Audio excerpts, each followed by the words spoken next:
दोस्तों, इंसान के जीवन में जब चीज़ें मन मुताबिक नहीं चलती तो कई बार वो गलत कदम उठा लेता और बाद में उसे पछताना पड़ता। ये कहानी भी कुछ इसी तरह है, जिसमें लालच और पछतावा मिला हुआ। ये कहानी पूरी तरह से काल्पनिक है, और अगर यह कहानी किसी और सच्ची कहानी से मेल खाती है तो ये केवल इत्तेफाक हो सकता है। हमें उम्मीद है कि इसके अंत तक आपको बहुत कुछ सीखने को मिलेगा। तो चलिए बढ़ते हैं कहानी के पहले भाग की ओर।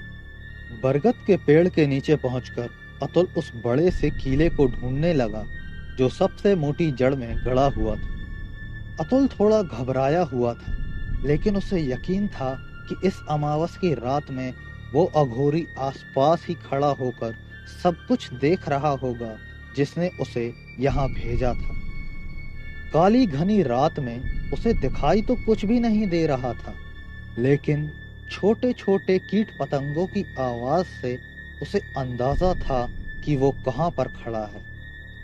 थोड़ी देर पेड़ के आसपास अपने पैर से टटोलते हुए यहाँ वहाँ ढूंढने के बाद अतुल को कीला मिल जाता।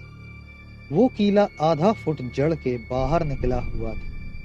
उसे देखकर अतुल को लगा कि अगर इतना बड़ा हिस्सा बाहर है तो जरूर ये कीला 1 फुट तक इस जड़ के अंदर गड़ा होगा और उसके हाथ से नहीं निकलने वाला। वो इतना सोच ही रहा था कि थोड़ी दूर कहीं से अघोरी चिल्लाता है, इतनी देर क्यों लगा रहे हो? तुम्हें कीला मिला या नहीं? अघोरी की आवाज सुनकर अतुल पहले तो डर जाता है, लेकिन फिर उसे इस बियाबान जंगल में अकेले ना होने का ख्याल आता है और इस वजह से उसे थोड़ी राहत मिल जाती।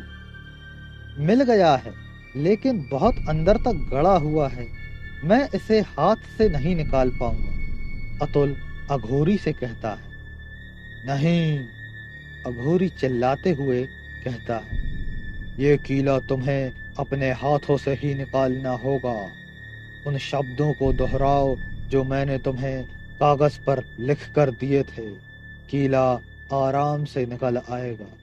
अगर कीला निकला नहीं तो संदूक तक नहीं पहुंच पाओगे।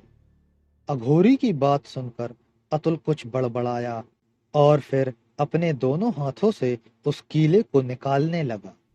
अतुल जोर लगाता है और वो कीला बाहर निकल आता है। उसे लगा जैसे कि कीला बाहर निकालते समय किसी की चीख भी निकली हो, मगर उसने उस चीख पर ज्यादा ध्यान नहीं दिया। वो कीला सच में 2 फीट से बड़ा था।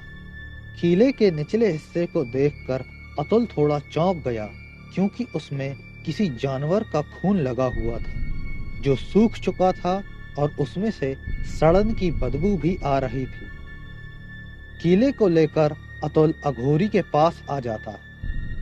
इस कीले पर किसी जानवर का खून लगा हुआ है, अतुल अघोरी से कहता है और अपना मुंह हाथ से ढक लेता है।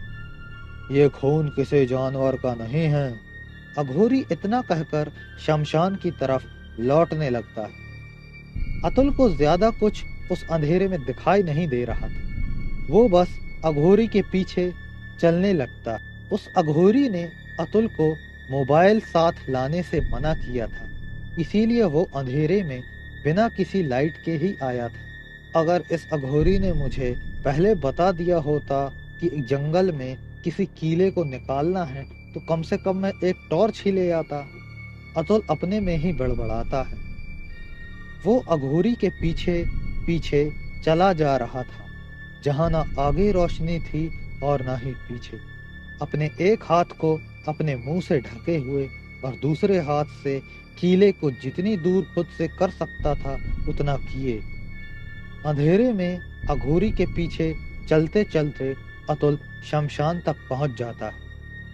शमशान में पहुंचकर अघोरी एक जगह जाकर बैठ जाता है और आंखें बंद करके कुछ बड़बड़ाता है। फिर जोर से चिल्लाता है और उसके सामने आग जलने लग जाती है। आग की रोशनी में अतुल अघोरी के चेहरे की तरफ देखता है। उसकी आंखें पूरी तरह लाल थीं और उसके दाहिने हाथ पर किसी तरह की चोट का निशान लगा हुआ था। अघोरी से जब अतुल पहली बार मिला था तब उसने अघोरी के इस चोट के निशान को नहीं देखा था। अघोरी इशारे से अतुल को आग के पास बैठने के लिए कहता है। अतुल वैसा ही करता है। अघोरी फिर अपनी आंख बंद करके कुछ बड़बड़ाने लगता है। अतुल तभी अपने मन में सोचता है, जिंदगी में अगर इतनी मजबूरियां ना होती तो कितना अच्छा होता ना ये शमशान में बैठना पड़ता और ना इस बदबूदार कीले को अपने हाथ से पकड़ना होता। वो इस बारे में सोच ही रहा था कि तभी जिस हाथ में वो कीला पकड़े हुए था वो गर्म होने लगता है और उसके हाथ को जलन महसूस होती है और वो कीले को छोड़ देता है और वो कीला जमीन पर गिर जाता है। कीले के छोड़ते ही अघोरी अपनी आंखें खोल देता है और अतुल से कहता है, कीले को क्यों छोड़ दिया मूर्ख? मेरी मंत्र शक्ति को बीच में ही टूटना पड़ा। ये कीला गर्म होने लगा था, अगर मैं इसे नहीं छोड़ता तो मेरा हाथ जल जाता। अतुल तांत्रिक को बताता है। तांत्रिक गुस्से में कहता है, हर एक इच्छा को पूरा करने के लिए एक कीमत चुकानी पड़ती है और अगर तेरे बस में तंत्र से अपनी इच्छाएं पूर्ण करने का मनोबल नहीं है तो तू मेरे शमशान में क्या कर रहा है? चला जा यहाँ से। अतुल को थोड़ी हैरानी होती है, इसीलिए वो पूछता है, मैं जानता हूँ कि तंत्र विद्या बहुत ही खतरनाक होती है, लेकिन क्या इसके लिए मुझे अपना हाथ जलाना होगा? जब मैंने आपको अपनी समस्या बताई तब आपने ये कहा था कि मुझे आपके साथ सारी रात इस शमशान में बैठना होगा। मैं मान गया था, लेकिन आपने ये नहीं कहा था कि किसी गरम कीले को भी मुझे सारी रात पकड़ना होगा। आप खुद सोचिए, जो कीला 2 मिनट में मेरा हाथ जला सकता है, अगर मैं उसे सारी रात पकड़कर बैठा रहूंगा तो मेरा क्या होगा बाबा? तांत्रिक पहले तो कुछ कहे बिना ही सिर्फ अतुल को घूरे जा रहा था, लेकिन फिर थोड़ी देर बाद वो शांत होकर अतुल से कहता है, मैं कभी कभी भूल जाता हूँ बच्चे कि एक अघोरी और साधारण इंसान की मानसिक और शारीरिक क्षमता में कितना अंतर होता है। ठीक है, मैं तुझे एक विशेष कपड़ा देता हूँ और एक मंत्र बताता हूँ। इस कपड़े में इस कीले को रखना और सारी रात वो मंत्र बोलते जाना। बस 2 बातों का ध्यान रखना।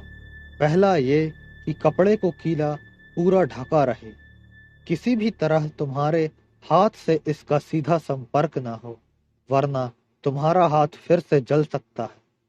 और दूसरा ये कि तुम जब इस मंत्र को पढ़ना शुरू करो तो एक सांस में ही पूरा मंत्र पढ़ लेना और फिर सांस लेकर दोबारा मंत्र का उच्चारण करना शुरू कर देना। अतुल ने जब बाबा के मुंह से ये शब्द सुने तो उसने एक राहत की सांस ली। उसे लगा ये तो बहुत आसान काम है, वो ये जरूर कर सकता था। अघोरी उसे कपड़ा दे देता है और अतुल ठीक वैसा ही करता है जैसा उसे अघोरी ने बताया था। और अघोरी एक बार फिर अपनी आंखें बंद करके अपने मन में कुछ मंत्र पढ़ने लगता है। क्या अतुल पूरी रात वो मंत्र दोहरा पाएगा और क्या वो अघोरी अतुल की मनोकामना पूरी कर पाएगा? ये लोग आखिर किस संदूक का जिक्र कर रहे, इसके बारे में कहानी के अगले भाग में पता चलेगा। और अगर आपको ये भाग पसंद आया है तो चैनल को प्लीज सब्सक्राइब करें, इस वीडियो को लाइक करें और शेयर करें। हम जल्द ही मिलेंगे।